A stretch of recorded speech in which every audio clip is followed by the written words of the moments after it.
الحمد لله رب العالمين والصلاة والسلام على سيد المرسلين أما بعد فأعوذ بالله من الشيطان الرجيم بسم الله الرحمن الرحيم الصلاة والسلام عليك يا رسول الله وعلى آلك وأصحابك يا حبيب الله۔ میرے محترم پیارے بھائیوں، دوستوں، بہنوں، السلام علیکم ورحمۃ اللہ وبرکاتہ۔ اللہ تبارک و تعالی نے قرآن پاک میں ارشاد فرمایا لا ریب فیہ۔ قرآن پاک کے حوالے سے چند باتیں آپ کے گوش گزار کرنا چاہتا ہوں کہ یہ کتاب اللہ تبارک و تعالی نے حضور علیہ الصلاۃ والسلام پر نازل فرمائی اور خود اس کی حفاظت کا ذمہ لیا، یعنی قیامت تک اس کے اندر کوئی زبر، زیر، پیش، لفظ، حرف، پارہ، رکوع، الغرض کسی بھی چیز کی کمی پیشی کوئی نہیں کر سکتا، کیونکہ اس کی حفاظت کا ذمہ اللہ تبارک و تعالی کی ذات اطہر نے خود لیا ہے۔ تو یہ کتاب کا پڑھنا سنت ہے، اور جب پڑھا جا رہا ہو، قراءت کی جا رہی ہو، اس کا سننا فرض ہے۔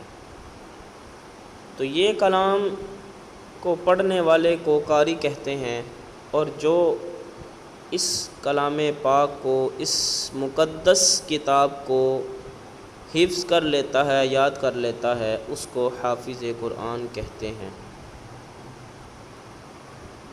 اس کلام پاک کے پڑھنے کی بہت برکتیں ہیں، بہت فضائل ہیں۔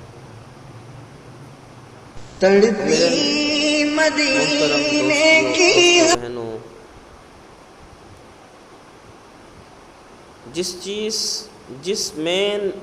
جس پوائنٹ کو میں آپ کے گوش گزار کرنا چاہتا ہوں وہ یہ کہ قرآن پاک کی تلاوت اللہ تبارک و تعالی نے اولاً اللہ تبارک و تعالی نے ہمیں 5 نمازیں پڑھنے کا حکم دیا ہے کہ 5 نمازیں پڑھنا فرض ہے۔ فرض ہے۔ ان 5 نمازوں کے اندر قراءت کرنا یہ ایک نماز کا فرض ہے۔ نماز کے فرائض 7 ہیں: قیام،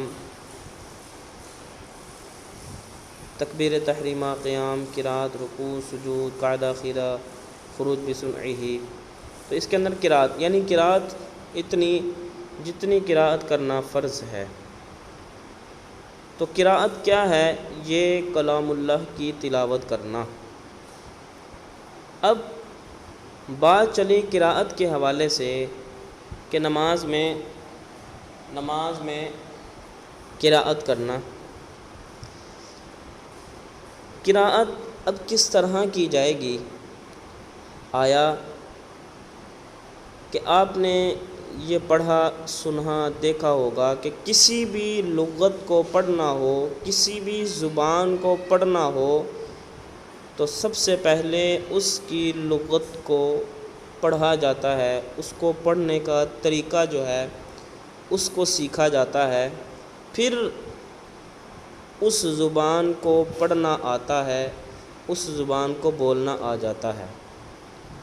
تو میں آسان سی جو بات آپ کے گوش گزار کی، مطلب قرآن پاک کو کسی نے اگر پڑھنا ہو، ویسے بھی ہر مسلمان نے قرآن پاک کو نماز کے اندر پڑھنا ہے، جتنی مقدار میں پڑھنا فرض ہے اتنی مقدار میں قرآن پاک کو سیکھنا بھی فرض ہے۔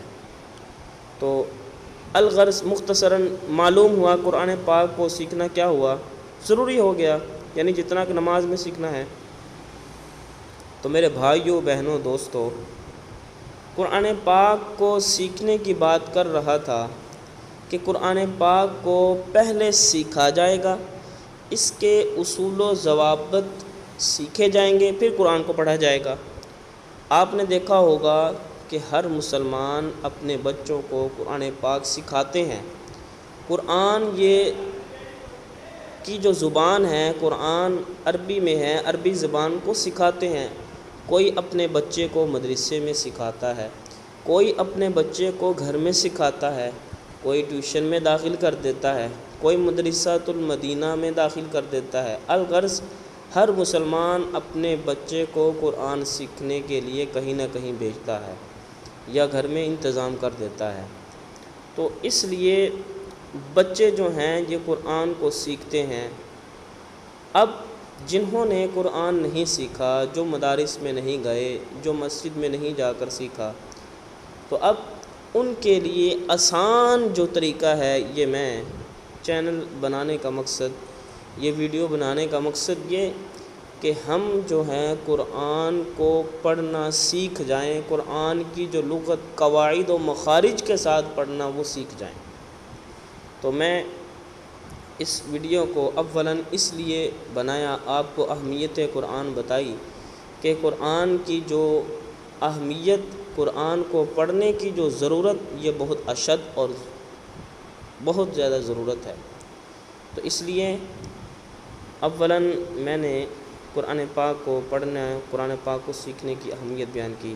نیکسٹ ویڈیو کے اندر انشاءاللہ عز و جل قرآن پاک کو جو پڑھنے کے لیے اولاً ابتدائی قاعدہ ہے، یعنی مدنی قاعدہ، اس قاعدے کے اندر ہم روزانہ کی 1 یا 2 ویڈیو کے ذریعے سے ہم قرآن پاک کو سیکھیں گے اور مدنی قاعدہ اولاً سیکھیں گے تاکہ ہمیں قرآن پاک احسن انداز سے پڑھنا آ جائے۔